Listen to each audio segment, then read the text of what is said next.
I'm going to trust what those experts did.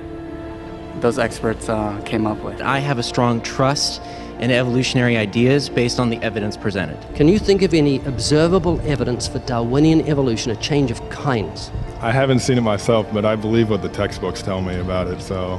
You've got faith in the experts? I have faith in the experts, yeah. I guess similar to how religious people have faith that God actually exists, I have faith in the experts knowing what they're talking about. The scientific method must be observable and repeatable. So could you give me one piece of observable evidence for Darwinian evolution? Okay, I would point to, as one great example, is look at the genetics of the stickleback. What's that? So stickleback fish are a very interesting collection of species that were recently isolated after the end of the Ice Age. What do they become?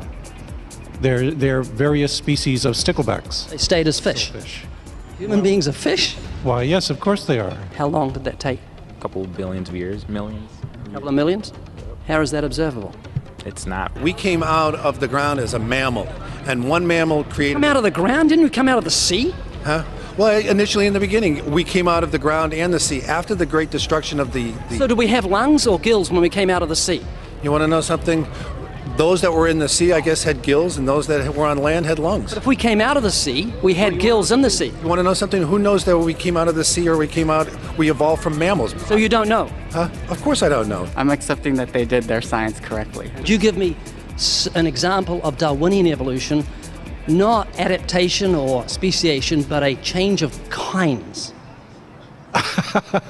These are changes of kinds. They're still fish. They're distinctly different fish. We have thousands of examples. Can you give me one? I can give you thousands. Just one. For instance, I would say look at Lenski's experiments with bacteria then. So what do the bacteria become? The bacteria are still bacteria, of course. That's not Darwinian evolution. That's not a change of kinds, is it? It is a change. It is a change in the genetic makeup of the bacteria, which is still bacteria. So what do the bacteria become?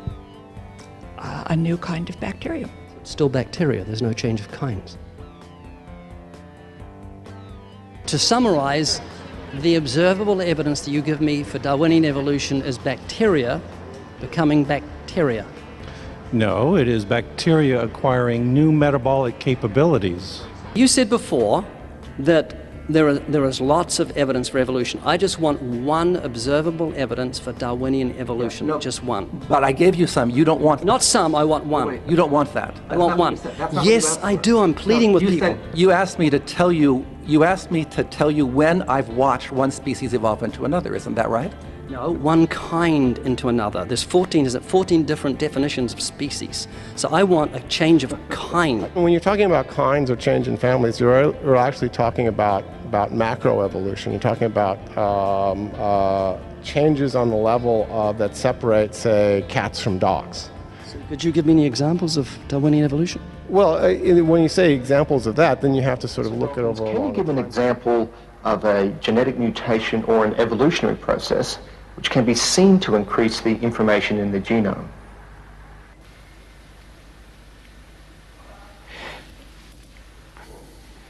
Now, some of you might have missed... Professor Dawkins, can you give an example of a genetic mutation or an evolutionary process which can be seen to increase the information in the genome? It's one of the rare times when I can say, I agree with atheist Richard Dawkins. There is